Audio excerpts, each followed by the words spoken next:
जय हिंद दोस्तों, आप सभी का वेलकम है सौरभ सिविल एकेडमी पे 21 जुलाई 2026 की करंट अफेयर्स पे। यहाँ आप जो भी करंट अफेयर्स पढ़ते हैं ये बायलिंगुअल होती हैं। मतलब आप इंग्लिश माध्यम के हों चाहे आप हिंदी माध्यम के हों, आप इसको पढ़ सकते हैं।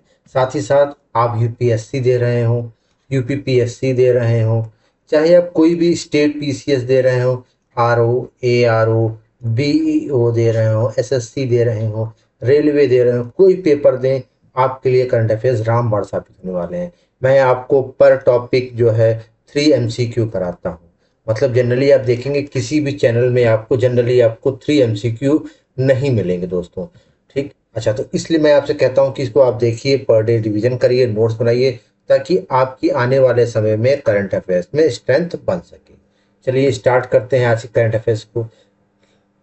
सिलेक्शन लेना है तो पेन उठाना। इंतजार करने वालों को सिर्फ उतना ही मिलता है जितना कोशिश करने वाले छोड़ देते हैं। हमारे देश के महान वैज्ञानिक, भारत रत्न और प्रेसिडेंट अब्दुल कलाम जी ने कहा था कि मतलब कि आप इंतजार मत करिए, आप मेहनत करिए। क्योंकि आप मेहनत करेंगी तो जो आपकी चीजें बची रह जाएंगी। मतलब कि आप बस थोड़ी और कर लेंगे तो आपको सक्सेस मिलना तय है। और अगर आप कोशिश ही नहीं करेंगे तो आपको जितना बचा कुचा ही मिलेगा। मतलब वही जो लोग छोड़ देते, मतलब आप अगर मेहनत करेंगे तो आपको और ऊंचे ओहदे मिल सकते हैं। इसलिए आप मेहनत करिए, दिन रात जग जग के मेहनत करिए और अपने मंजिल तक पहुंचिए। क्योंकि आपको मेहनत करनी ही पड़ेगी, मंजिल तभी आपको मिलेगी। मतलब मेहनत मतलब आपको सिलेक्शन लेना है तो पेन उठाना है, पेन उठाना मतलब आपको लिखना है, मेहनत करना है। चलिए स्टार्ट करते हैं। ऑपरेशन जल राहत। देखिए अभी अभी देखिए, आपको पता है कि हर वर्ष क्या होता है कि असम में बाढ़ आ जाती है। जो असम हमारा राज्य है पूर्वोत्तर का, वहां पर बाढ़ आ जाती है। तो उसी बाढ़ के राहत कार्य को सुचारू रूप से बनाए रखने के लिए और राहत कार्य बनाए रखने के लिए हमारी भारतीय सेना, जो कि हमारे देश की आन बान और शान है, उसने क्या है कि असम में ऑपरेशन जल राहत शुरू किया। देखिए दुनिया में कोई भी मुसीबत में हो, दुनिया की मैं बात करूँ ना कि भारत देश की बात करूँ, अगर इंडियन आर्मी आ जाती है, भारतीय सेना आ जाती है, तो हम लोग का दिल मतलब सुकून से भर जाता है कि नहीं भैया अब तो तय है, वी आर सेफ। वो हैं तो हम सेफ हैं, ये तो तय बात है। चलिए, तो यहाँ पे जल राहत चालू किया इंडियन आर्मी ने। फ्लड रिलीज एसेट के लिए, मतलब जो बाढ़ पीड़ित हैं उनको ऑपरेशन में राहत पहुंचाने के लिए, मतलब बाढ़ पीड़ितों को। और कहाँ से? एक शिव सागर डिस्ट्रिक्ट और चराईदेव डिस्ट्रिक्ट, ये याद रखिए, चराईदेव डिस्ट्रिक्ट और शिव सागर district.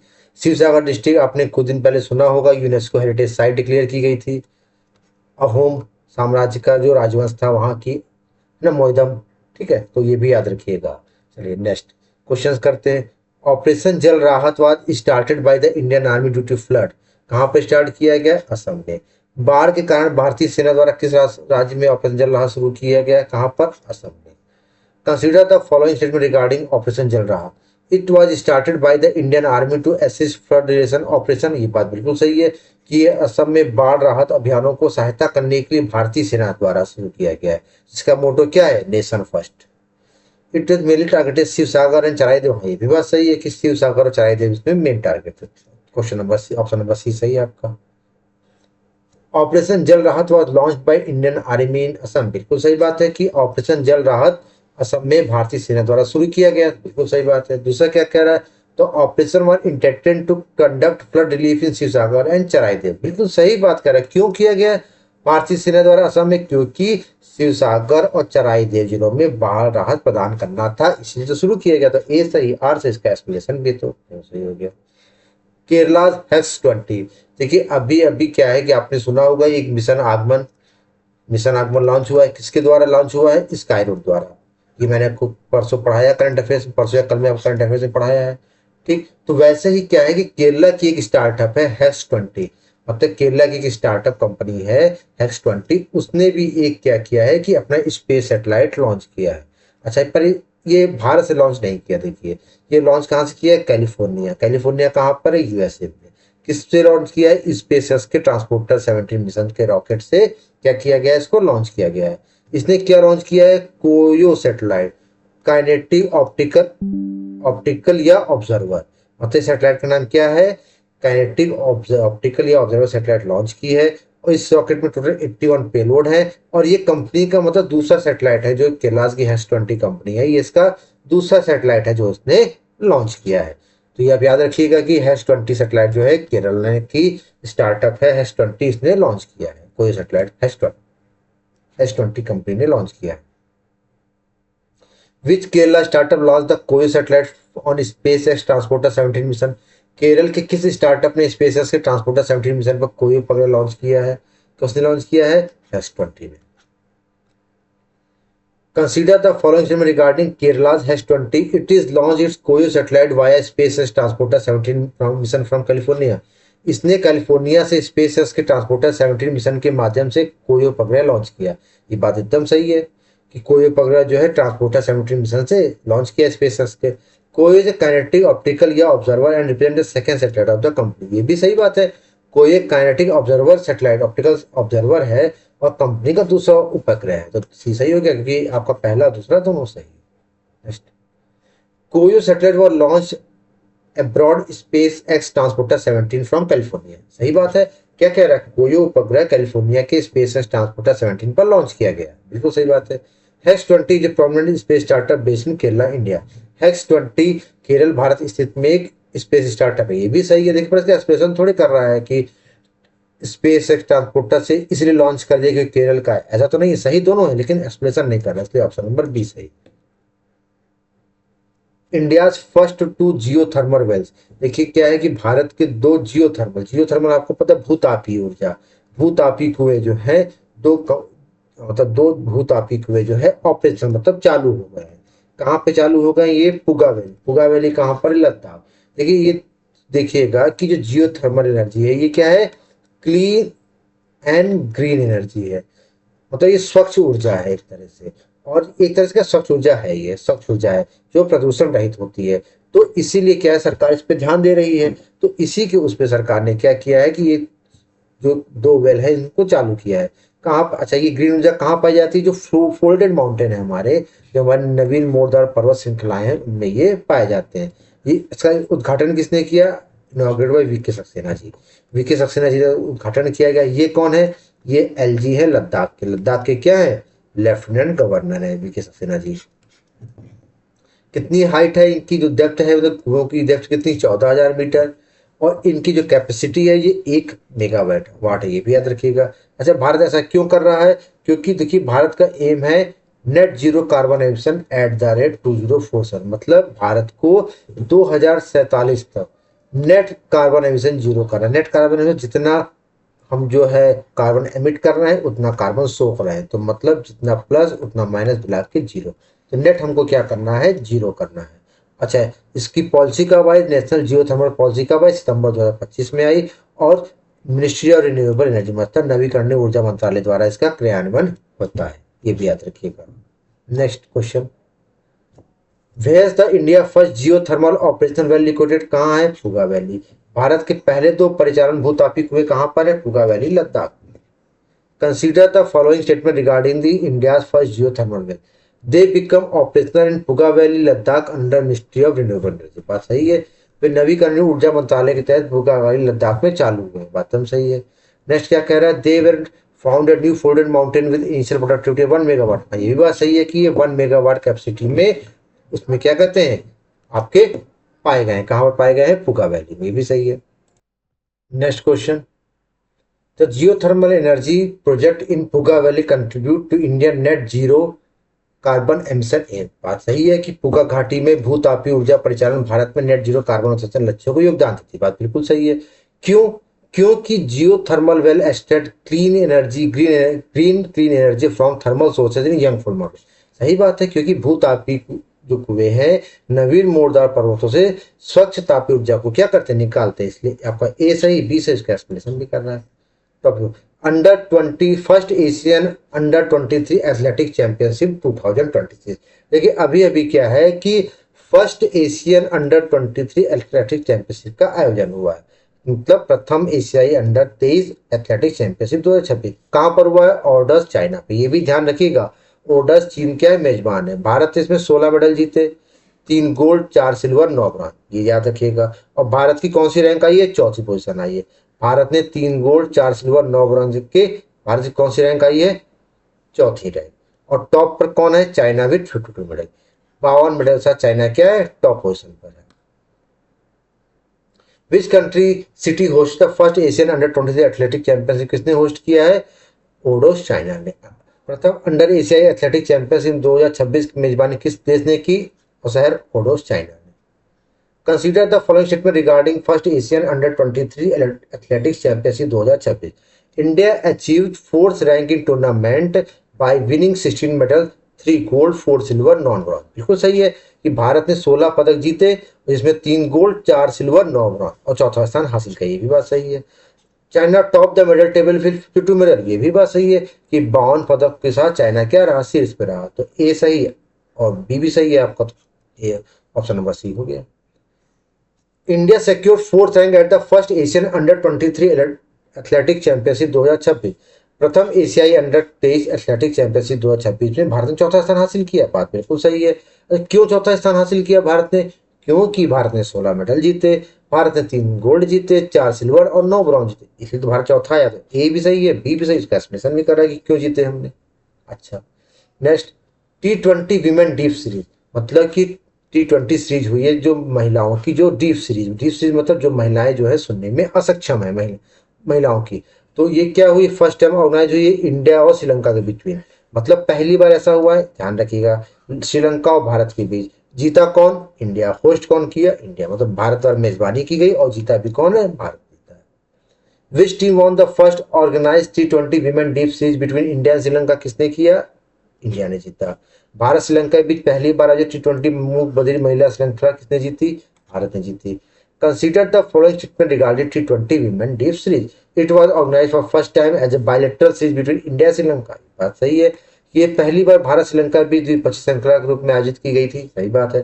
The tournament was hosted by India and one. हाँ, ये भी सही है, इसकी मेजबानी भारत ने की और भारत जीता भी। तो ए भी सही, तो ए भी पहला दूसरा दोनों सही, तो ऑप्शन नंबर सी।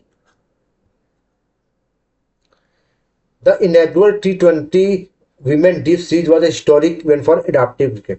उद्घाटन T20 महिला बधिर श्रृंखला अनुकूलित क्रिकेट के लिए ऐतिहासिक है। सही बात है, अनुकूल क्रिकेट अच्छा क्रिकेट माना जाता है कि दो देशों के बीच एक संबंध बनते हैं, पर जो भी वो लोग हैं जो मतलब आगे जाने में असक्षम होते हैं शरीर में कुछ विषमताओं की वजह से, वो भी आगे बढ़ रहे हैं। ये भी बात सही है।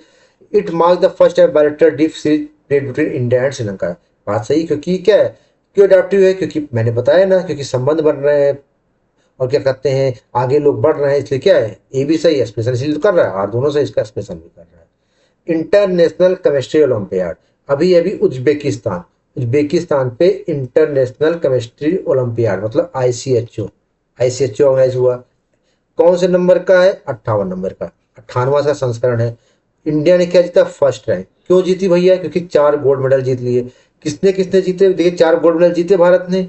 अच्छा, और कौन कौन जीता? हर्षिता, कबीर, देवदत्त और संदीप। इन 4 लोग के नाम भी याद रखिएगा, हर्ष, कबीर, देवदत्त और संदीप। और लगभग 93 कंट्री के स्टूडेंट क्या किए थे इसमें? पार्टिसिपेट। 93 देश के विद्यार्थियों ने इसमें क्या किया था? पार्टिसिपेट किया था। Which country hosted the 58th edition of International Chemistry Olympiad? Uzbekistan. अंतर्राष्ट्रीय रसायन विज्ञान ओलंपियाड के 98वें संस्करण की मेजबानी किस देश ने की? Uzbekistan. Consider the following statement regarding the 58th international chemistry olympiad. India jointly secured the first time bye winning 4 medal. बिल्कुल सही बात है, भारत ने स्वर्ण पदक जीतकर संयुक्त रूप से पहला स्थान हासिल किया। बात एकदम सही है। The 4 gold medalist were Harshita, Kabir, Devdutt and Sandeep from the participant among 93 countries. सही बात है, 93 देशों के प्रतिभागी भाग लिए थे, भारत ने स्वर्ण पदक जीता। और किस किसने जीता? हर्ष, कबीर, देवदत्त और संदीप, हर्षिता। ठीक, तो क्या हो गया? ए बी दोनों से फर्स्ट सेकंड दोनों सही थे, ऑप्शन नंबर सी।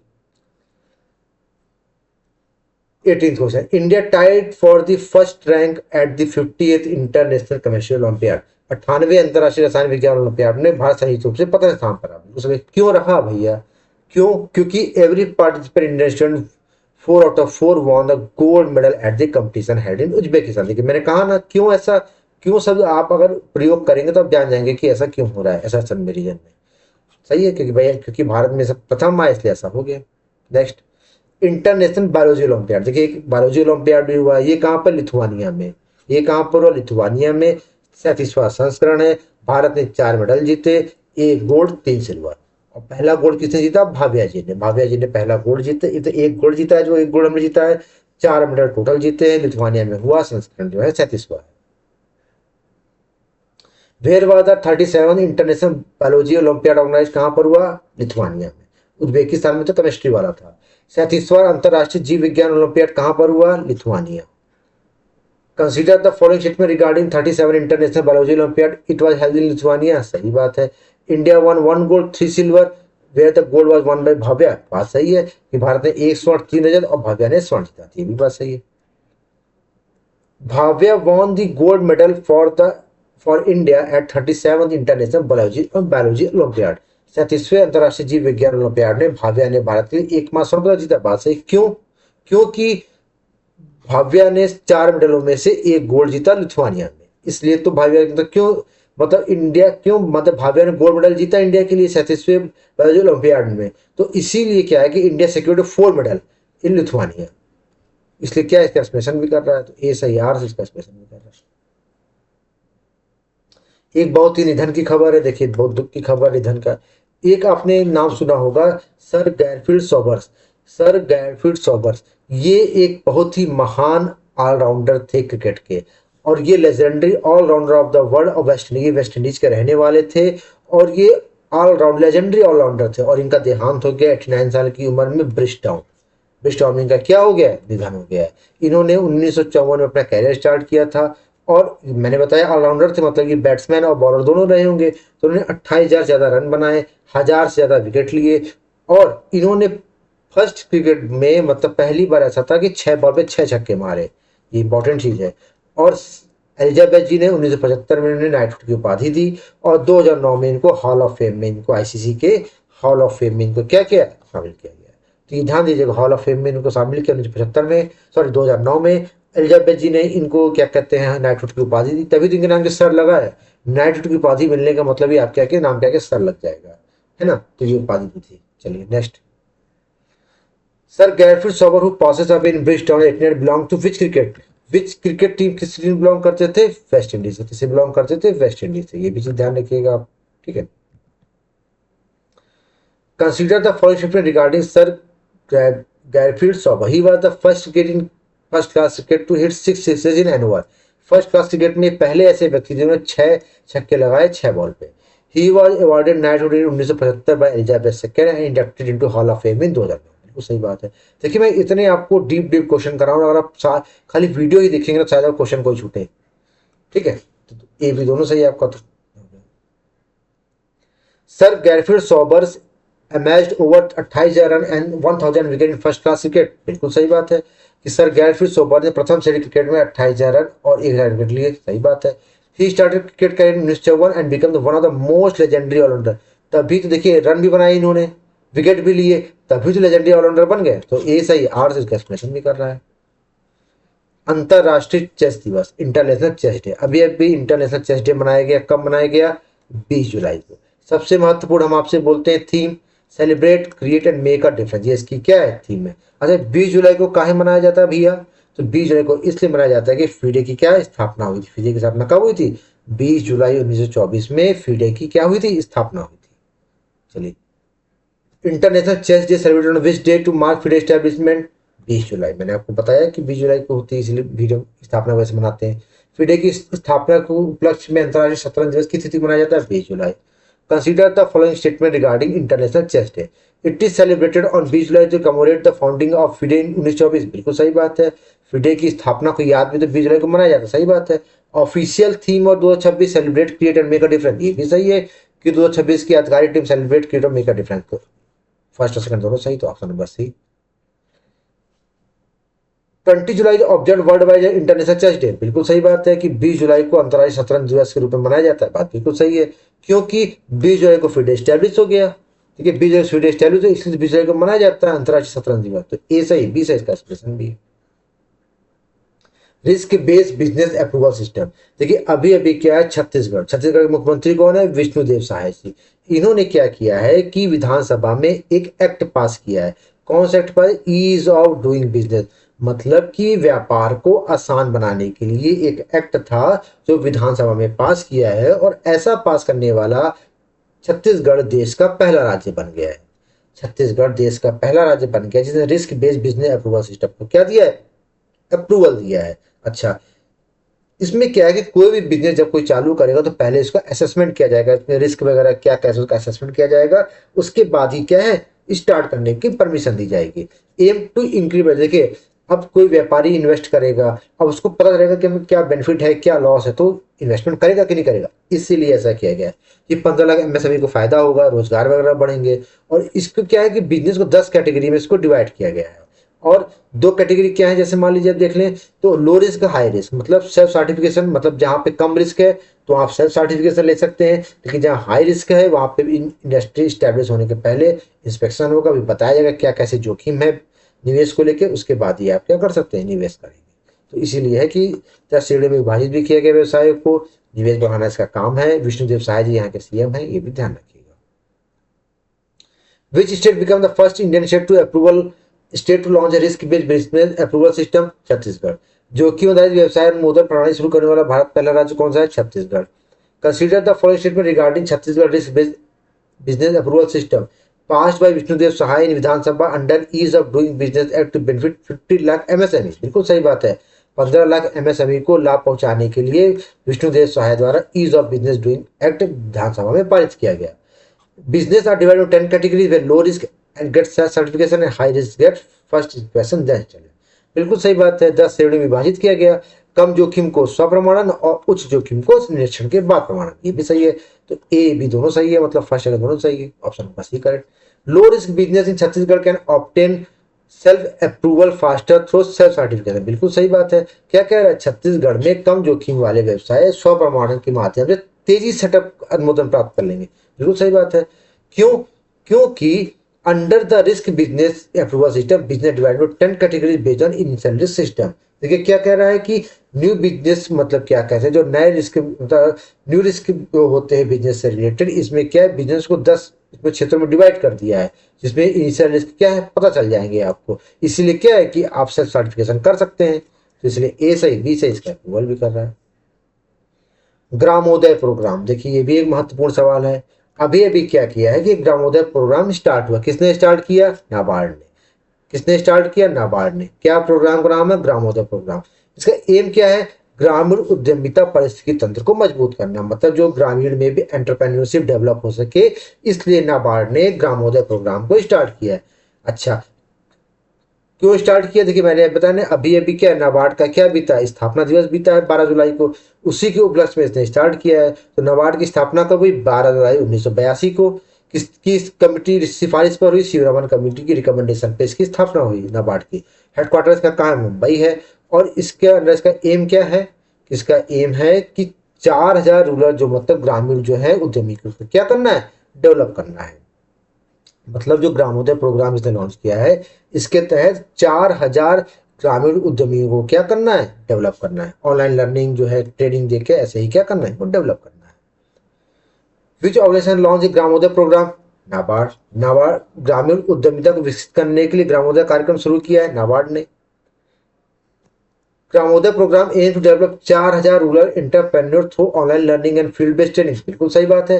ग्रामोदय कार्यक्रम को उद्देश्य ऑनलाइन लर्निंग और फील्ड आधारित प्रशिक्षण से कितना 4000 ग्रामीण उद्यमी को विकसित करना है। सही बात है। नाबार्ड की स्थापना 12 जुलाई 1982 को शिवरमन कमेटी की सिफारिश पे और हेडक्वार्टर मुंबई, ये भी सही। देखिए मैं आपको करंट और स्टैटिक दोनों बताता हूँ, तो आप बिल्कुल ध्यान से पढ़िए, एग्जाम में जाइए 0-0 करेक्ट करके आइए। आप 0-0 में तो 100% करेक्ट करके आइए। नाबार्ड की स्थापना 12 जुलाई 1982 शिवरमन समिति की सिफारिश पर, मुख्यालय मुंबई, तो इससे दोनों सही हो गया। Gramodaya programme provides online learning and field based training to candidate. सही बात है। ग्रामोदय कार्यक्रम उम्मीदवारों को ऑनलाइन लर्निंग और फील्ड आधारित प्रशिक्षण प्रदान करता है। क्यों?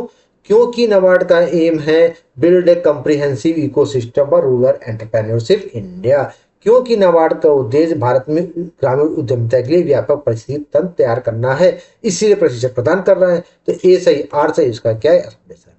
आज का लास्ट लेकिन सबसे महत्वपूर्ण टॉपिक फीफा। देखिए आप करंट अफेयर्स हर जगह पढ़ेंगे, लेकिन यहाँ जो आप पढ़ रहे हैं ना, इतना डिटेल्स पढ़ रहे हैं कि शायद बाहर जाए।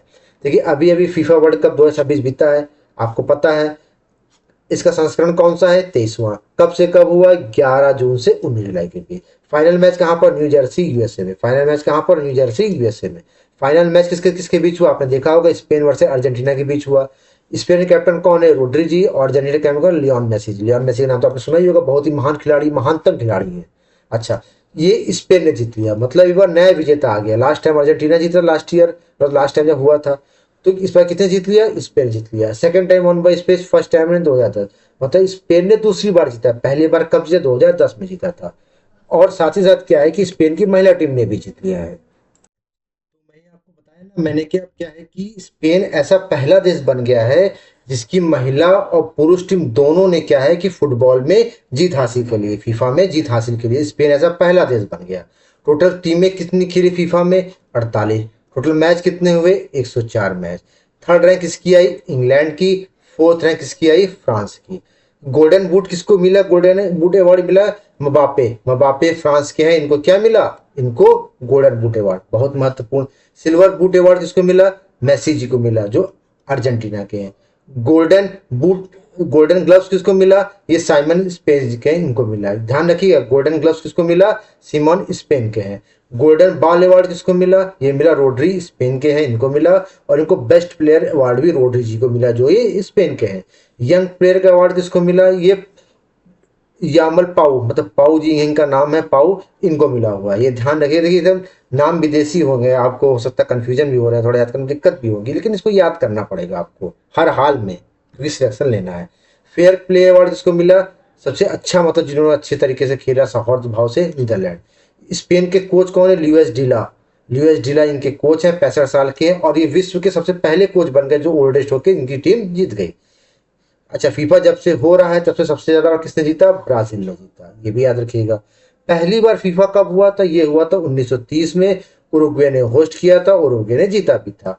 लास्ट टाइम की बात का जो मैं आपको अभी बता रहा था कि 2022 में किसने होस्ट किया था? 22वां कतर ने। कौन जीता था? अर्जेंटीना जीता था, ये तो आपको अच्छी तरह याद होगा। 2026 में जो अभी हुआ, ये होस्ट किसने किया? मैंने आपको शुरू में बताया था कि यूएसए, कनाडा और मैक्सिको, 3 देशों ने होस्ट किया था। और इनॉग्रल मैच, मतलब जो मतलब उद्घाटन मैच कहाँ पर हुआ था? ये हुआ था, मतलब मैक्सिको ने जीता था, और मैक्सिको और साउथ अफ्रीका के बीच ये मैच हुआ था, उद्घाटन मैच, ये भी याद रखिएगा। अच्छा, मॉस्कोट क्या था? मतलब जो आपका मॉस्कोट था वो कौन सा था? शुभंकर जिसको कहते हैं, शुभंकर क्या था? ये यूएसए का क्लच था, जो बैड ईगल है। कनाडा का जो था मैपल द मूस था, एक मूस है। और मेक्सिको का जायूद, एक जगुआर है। देखिए, तीनों देश होस्ट के, तीनों ने अपना अपना शुभंकर रखा था। अच्छा, 2030 का कहाँ पे होस्ट होगा? तो 2030 में क्या है कि लगभग 100 साल हो जाएंगे, तो इसका 3 कॉन्टिनेंट में होस्ट होगा, यूरोप, अफ्रीका और साउथ अमेरिका में। फीफा की स्टैब्लिशमेंट कब हुई थी? 1904 में। हेडक्वार्टर इसका ज्यूरिख, स्विट्जरलैंड में। देखिए, इतनी डिटेल फीफा के बारे में है। अब देखिए, और इतनी डिटेल पढ़ने के बाद अब एग्जाम में अगर जाएंगे तो शायद ही आपसे प्रश्न छूटे, जो मेरा मानना है। Who won the Golden Boot award in FIFA world cup 2026, scoring 10 goal in 8 matches? FIFA world cup में 2026 में 8 मैचों में 10 गोल करके गोल्डन बूट पुरस्कार किसने जीता? मैंने बताया ना, किलियन मबापे, काइलिन मबापे। ध्यान, नाम रखिए, नाम बिल्कुल ध्यान रखिएगा, एम्बापे। ठीक। With reference to FIFA world cup 2026 हैरिटन फैक्ट्स, कंसीडर द फॉलोइंग। ठीक है, मतलब निम्नलिखित कथनों पर विचार किए। Spain won the 1-0 against the Argentina with the winning goal scored by Ferran Torrent. बिल्कुल सही बात है। जो मतलब फाइनल गोल किसने किया था? फेरन टोरेस ने किया था। ये भी ध्यान रखिएगा कि फाइनल गोल जो है टोरेस जी ने किया था अर्जेंटीना के खिलाफ, ये स्पेन के हैं। Spain become the first country to won men and women team the world cup simultaneously. हाँ, ये भी बात सही है कि स्पेन दुनिया का पहला ऐसा देश बन गया जिसकी पुरुष और महिला टीम दोनों एक साथ विश्व कप जीती, ये भी बात सही है। Tournament hosted jointly by USA, Canada and Mexico during 48 team, मैंने 104 में से। नहीं, ये बात देखिए गलत है। नहीं, ये भी सही है। देखिए, तीनों ने होस्ट तो किया, यूएसए, मैक्सिको, कनाडा ने, और 48 टीम 104 मैच होती, ये भी सही है आपका हो गया। ठीक है, तीनों सही हो गया। इसका क्या कहते हैं? D option number. ठीक, देखिए इतना डीप देखिए क्वेश्चन बने हैं। Spain coach Luis de la Fuente created history at the 23rd FIFA world cup. बिल्कुल सही बात है। तो स्पेन के कोच है लुइस डी फुलांटे। मतलब ये क्या होगा? 23वें विश्व कप जीत के इन्होंने इतिहास रच दिया। काहे भैया ऐसा है? क्योंकि 65 साल की उम्र में ये हेड कोच बनने वाले जो नेशनल टीम जीत गई, ये पहले ऐसे हैं जिन्होंने इतनी उम्रदराज होने के बावजूद इनकी टीम फीफा वर्ल्ड कप जीत के इतिहास रच दिए। तो इसका ए सही, बी सही, इसका एक्सप्रेशन भी है। इस तरह से हमने आज से करंट अफेयर्स कंप्लीट किए। आप लोग रिवीजन करिए, इनके नोट्स बनाइए, ताकि आने वाले समय में आपका सिलेक्शन सुनिश्चित हो सके। मिलते हैं कल के करंट अफेयर्स में। फिर आप लोग के क्या कहते हैं पीडीएफ सौरभ सिविल एकेडमी पे आपको मिल जाएंगे। कोई कंफ्यूजन हो आप लोग कमेंट सेक्शन में कमेंट करके पूछ सकते हैं, और भी कोई डाउट हो। ठीक है, कोई सब्जेक्ट रिलेटेड कोर्स रिलेटेड तो भी पूछ सकते हैं। मिलते हैं कल के वीडियो में, तब तक के लिए जय हिंद जय भारत।